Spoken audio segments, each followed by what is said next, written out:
ہمارے ملک کے ایک ڈسکو مفتی صاحب ہیں، عامر لیاقت ان کا نام ہے، کہلاتے اپنے آپ میں وہ بھی عالم اور اسکالر ہیں، لیکن حقیقت میں ان کی کیفیت، ان کے عقائد، ان کے نظریات وہ اسلام کے نام پہ ایک داغ اور دھبا ہے، بلکہ اگر میں یہ کہوں تو قطعاً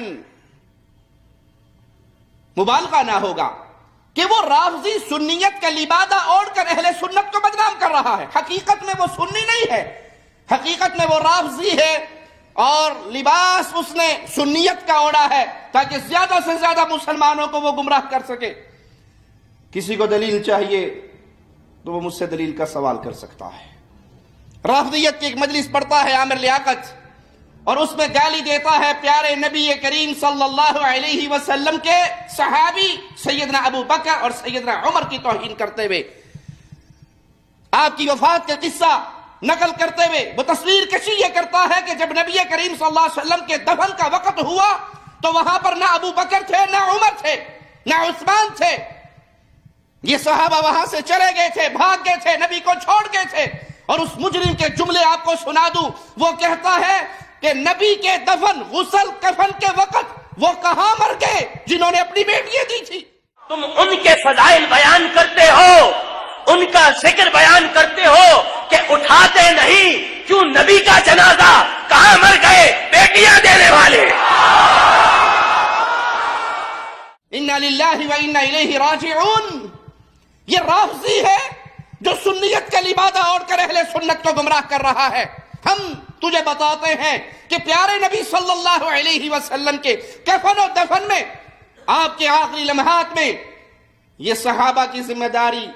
اگر تم سمجھتے ہو کہ ان کی یہ ذمہ داری تھی انہوں نے ادا نہیں کی، یہ تو درس خود رسول اللہ صلی اللہ علیہ وسلم نے دیا تھا کہ میرے یہ معاملات میرے اہل بیت کے ذمے ہیں اور اہل بیت یہ امور سر انجام دیں گے۔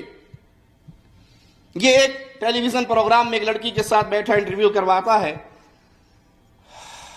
اس کے سامنے بیٹھنے والی بے پرد بے حیا لڑکی اور پورا گروہ، پورا اجتماع، وہ پورا حال لڑکیوں سے بھرا ہوا،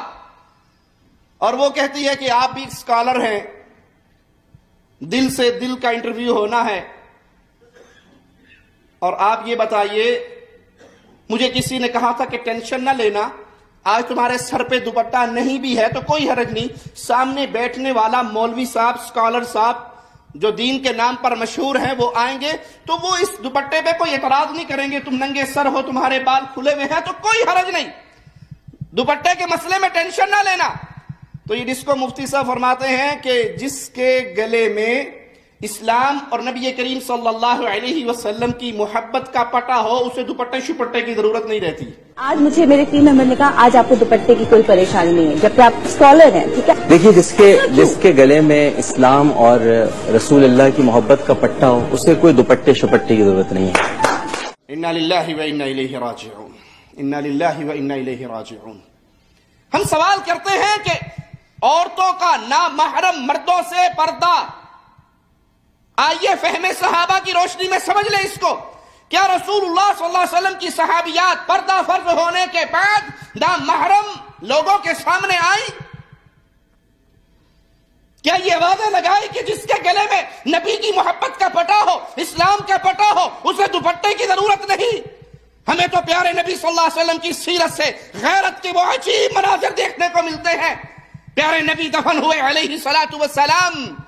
سیدہ عائشہ رضی اللہ تعالی عنہا سلام اللہ علیہا اپنے حجرے میں جاتی ہے کہ میرے آقا ہیں، پھر دفن ہونے والے ابو بکر صدیق، کہا کوئی بات نہیں، میں پھر بھی بغیر دوپٹے کے وہاں پر جاتی رہی کہ ایک تو میرے نبی، میرے آقا، میرے سرتاج، میرے خامن، میرے شوہر کی قبر، دوسرے میرے بابا کی قبر۔ لیکن جب وہاں پر امیر المؤمنین امیر عمر رضی اللہ عنہ وارضاہ دفن ہوئے، مومنوں کی ماں کی شدت غیرت کی یہ کہ وہ دفن ہو گئے ہیں، قبر کے اندر، مٹی کے اندر دفن ہو گئے ہیں، کہا عمر کے دفن ہونے کے بعد میری حیا برداشت نہیں کرتی تھی کہ بغیر اوڑھنے کے وہاں پہ داخل ہو جاؤں۔ مومنوں کی ماں نے تو دوپٹے کا فہم یہ سیکھا کہ ان کی حیا کی شدت یہ تھی کہ دفن ہونے کے بعد بھی کہ ایک نامحرم کی قبر تو بن گئی، اگرچہ وہ فوت ہو گئے اللہ کی جنتوں میں چلے گئے، لیکن مومنوں کی ماں وہاں پر بغیر اوڑھنی کے داخل نہیں ہوتی۔ اور یہ حیا باختہ لڑکیوں کے ساتھ بیٹھ کر آواز لگاتا ہے کہ جس کے گلے میں اسلام کا دوپٹہ ہے اسے دوپٹے کی ضرورت نہیں۔ یہ نتیجہ ہے اس بات کا کہ جب سے لوگوں نے صحابہ کے فہم کو دین میں سے نکال کے پھینک دیا، اب ان کی عقل کے گھوڑے دوڑتے ہیں، جو چاہے کرتے رہے ہیں۔ پیارے نبی صلی اللہ علیہ وسلم کی صحابیات، انہوں نے یہ فہم آپ سے نہیں سیکھا۔ مومنوں کی ماں عائشہ رضی اللہ تعالی عنہا فرماتی ہے، انصار کی عورتوں سے بڑھ کر میں نے پیارے نبی صلی اللہ علیہ وسلم کی اطاعت کرنے والی کسی اور کو نہیں دیکھا۔ جس رات پردے کے احکامات نازل ہوئے، انصار کی عورتوں نے راتوں کو جاگ کر چراغ جلا کر ساری رات اوڑھنییں سینے اور دوپٹے اور برقعے سینے کے اندر گزار دی، اور جب وہ صبح کی نماز پڑھنے کے لیے آئیں تو اوڑھنیوں میں چھپی ہوئی تھی۔ اہل سنت کو برباد کرنے کے لیے